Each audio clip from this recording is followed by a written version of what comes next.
ক্ষমতাই যখন আপনার মূল উদ্দেশ্য হয়ে যায় তখনই ফ্যাসিবাদের জন্ম হয়, যেটা আওয়ামী লীগের ক্ষেত্রে হয়েছে। এখন এই ফ্যাসিবাদী অবসানের জন্য, গণতন্ত্রের জন্য, তাই তো, ভোটাধিকারের জন্য, সুশাসনের জন্য, একটা গ্রহণযোগ্য নির্বাচনের জন্য তো বিএনপি সংগ্রাম করেছে। এবং বিএনপিকে রাজনৈতিকভাবে মোকাবেলা করতে ব্যর্থ হয়েই আওয়ামী লীগ ফ্যাসিবাদী রূপ তাদেরকে পছন্দ করতে হয়েছে অথবা ধারণ করতে হয়েছে। তারপর আমাদের রাষ্ট্র ব্যবস্থাপনার মধ্যে কিছু জরাজীর্ণতা তৈরি করেছে আওয়ামী লীগ গত 17 বছরে অনির্বাচিতভাবে ক্ষমতায় থাকতে গিয়ে। সেটা শাসনতন্ত্রের মধ্যেও আছে, শাসন কাঠামোর মধ্যেও আছে, অর্থনীতিতে আছে, রাজনীতিতে আছে। তার থেকে বেরিয়ে আসার একটা চেষ্টা, এই অভ্যুত্থান একটা পর্ব শেষ হয়েছে, কিন্তু অভ্যুত্থান পরবর্তীতে একটা অন্তর্বর্তীকালীন সরকার দায়িত্ব নিয়েছে। তাদের প্রধান লক্ষ্য থাকা উচিত ছিল যে জনগণের ম্যান্ডেটে একটা নির্বাচিত সরকার, এবং নির্বাচনের ক্ষেত্রে যে সমস্ত অন্তরায় গত 17 বছর আওয়ামী লীগ তৈরি করেছিল সেইগুলিকে একটা প্রাতিষ্ঠানিক সংস্কার, প্রয়োজনীয় সংস্কার করে একটা গ্রহণযোগ্য নির্বাচন। সেক্ষেত্রে তো কিছুটা শৈথিলতা আছে। অভ্যুত্থান সারা জীবন পৃথিবীতে যেখানে যেখানে আপনি দেখবেন, ইভেন আমাদের 71-এর মুক্তিযুদ্ধও যদি দেখেন, রাজনীতিবিদরা শুরু করেন, তারা জুলুম অত্যাচার সহ্য করেন, অভ্যুত্থানের দাবি বা প্রয়োজনীয়তা অনিবার্য করেন, এবং সব শ্রেণী পেশার মানুষের অংশগ্রহণে, ছাত্র জনতা সব শ্রেণী পেশার মানুষের অংশগ্রহণে সেটা সফল হয়। এটি চিরচারিত আপনার নিয়ম, এটা হয়ে আসছে, সারা পৃথিবীতে হয়েছে, এখানেও তাই হয়েছে। রাজনীতিবিদরা আমরা 17 বছর ধরে শুরু করেছি, সব রাজনৈতিক দল চেষ্টা করেছে, ফ্যাসিবাদীর দোসররা ছাড়া। তারপর যখন অনিবার্য আমরা করেছি, তখন ছাত্র জনতা সব শ্রেণী পেশার মানুষ এসে জীবন দিয়ে আপনার একটা ফ্যাসিবাদী শাসনের অবসান ঘটানো গিয়েছে। কিন্তু এই অবসানের পর অন্তর্বর্তীকালীন সরকার যখন দায়িত্ব নিয়েছে, দেখবেন যে রাজনীতির প্রতি সমভাবে একটা অনীহা প্রকাশ করার চেষ্টা করেছে একটা গোষ্ঠী, রাজনীতির প্রতি বীতশ্রদ্ধ।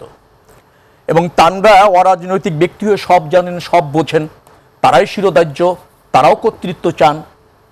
তারপর অভ্যুত্থান কার নেতৃত্ব হয়েছে, কার কতটুকু আপনার অবদান, কৃতিত্ব কার, সে বিষয়ে দেখবেন অরাজনৈতিক ব্যক্তিদের একটা একচ্ছত্র দাবি বা ধরেন কৃতিত্ব চাওয়া বা প্রকাশ করা, সেগুলো তো কিছুটা বিভাজন তৈরি করেছে। তার মানে কি রাজনৈতিক দলের সঙ্গে সরকারের বিভাজনের কারণগুলো কি সরকারের না, সরকার সমর্থন আছে এরকম একটা অরাজনৈতিক শক্তি যারা রাজনীতিতে আসতে চায়, থাকতে চায়। কিন্তু আমি বলছি রাজনীতিতে আপনি আসেন খুবই ভালো, ইতিবাচক। রাজনৈতিক শূন্যতা পূরণে আপনার ঘোষণাপত্র, আপনার মূলনীতি, আপনার গঠনতন্ত্র যদি একটা রাজনৈতিক সমৃদ্ধ দল গঠন করে আপনি নিয়মতান্ত্রিকভাবে রাজনীতি করেন, খুবই ভালো কথা। কিন্তু ঘটনা হচ্ছে যে একটা অন্তর্বর্তীকালীন সরকারের কৃতিত্ব আপনার, সেখান থেকে একটা রাজনৈতিক দল, এবং আপনি কেবলমাত্র আদর্শভিত্তিক রাজনৈতিক দল, জনগণের চাহিদা পূরণ করতে সক্ষম। অন্য সব রাজনৈতিক দল যারা 17 বছর আন্দোলন করেছে, সংগ্রাম করেছে, গুম খুমের শিকার হয়েছে, আনঅথরাইজড কিলিং এর শিকার হয়েছে, লক্ষ লক্ষ মিথ্যা মামলা, যারা, আমি একটা বাক্য দিয়ে বলি, আপনি যারা এই ফ্যাসিবাদীকে সরকারকে হটানোর জন্য 17 বছর রাজনৈতিক দল হিসেবে নেতৃত্ব দিয়েছে, সংগ্রাম করেছে, তাদেরকেও যদি আপনি ফ্যাসিবাদী রাজনীতির সাথে এক করে ফেলেন, তাহলে সেটা কিন্তু একটা দুরভিসন্ধিতা, অথবা আপনার যে মহৎ কাজটা ছিল ফ্যাসিবাদী অবসানের ক্ষেত্রে আপনি যে আন্দোলন সংগ্রাম করেছেন, তার একটা বিনিময় হয়ে যায়। এই যে বিষয়টা এখানে খুবই গুরুত্বপূর্ণ ইস্যু হচ্ছে, এখানে একটা কারা লাগাচ্ছে, কারণ বিএনপি দীর্ঘ সময় মাঠে রাজনীতি করছে, মানুষের জন্য কাজ করছে, তাহলে এই ট্যাগটা কারা লাগাচ্ছে? না, আমি বলছি একটা কারণ, একটা রাজনীতির প্রতি বীতশ্রদ্ধ একটা গোষ্ঠী আছে, যারা সব রাজনৈতিক দর্শনকে একই পাল্লায় ভাবে ব্যর্থ বলতে চান, করতে চান। সেটি তো ন্যায্য না। কেউ ফ্যাসিবাদী কায়েম করেছে, অনির্বাচিত ক্ষমতায় থেকেছে, আওয়ামী লীগ গুম খুন করেছে, আনঅথরাইজড কিলিং করেছে, গণতন্ত্র হত্যা করেছে। আবার কেউ তো এর থেকে উত্তরের জন্য সংগ্রাম করেছে, বাংলাদেশ জাতীয়তাবাদী দল সহ অন্যান্য রাজনৈতিক দল। তো আপনি দুটোকে কি একভাবে দেখবেন? দেখার কি সুযোগ আছে?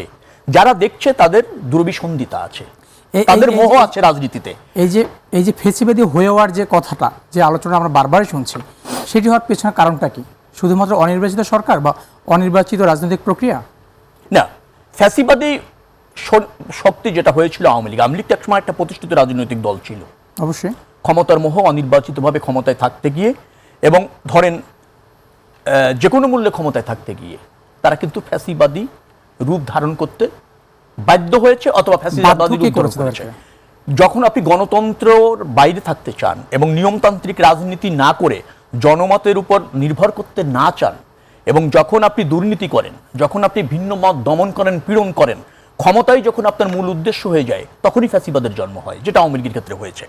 এখন এই ফ্যাসিবাদী অবসানের জন্য, গণতন্ত্রের জন্য, তাই তো, ভোটাধিকারের জন্য, সুশাসনের জন্য, একটা গ্রহণযোগ্য নির্বাচনের জন্য তো বিএনপি সংগ্রাম করেছে।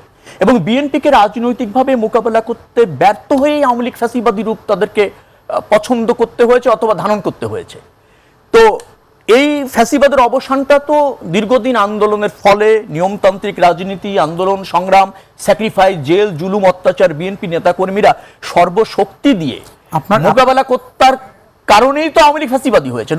আপনাদের এই বক্তব্যটা যদি আমি ধরে নিই যে যৌক্তিক এবং সঙ্গত, তাহলে সেটা নিয়ে তো আপনারা বারবার কিন্তু বর্তমান অন্তর্বর্তী সরকারের সঙ্গে বৈঠক করেছেন, বিভিন্ন সংলাপও করেছেন, আপনারা সেখানে আপনারা তুলে ধরছেন না কেন? না, আমরা বলেছি, আমরা বলেছেন গুড, বলার পরে সেখানে যদি আপনারা সেই যারা সরকারে আছেন তারা আপনাদের বক্তব্যকে আমলে কেন নিচ্ছেন না? আমরা তো এখনো পর্যন্ত বলছি না যে অন্তর্বর্তীকালীন সরকার ব্যর্থ হয়েছে বা তাকে ব্যর্থ বলেনি, কিন্তু ব্যর্থ বলা হয়েছে যে আপনি যে দাবিটা করছেন, আপনি সেই দাবিটা তুলে ধরেছেন, তারা আমলে নিচ্ছে কিনা। তাহলে না, আপনি কেন আমলে নিচ্ছে বা নিচ্ছে না সে প্রশ্ন কেন আপনি বলছেন?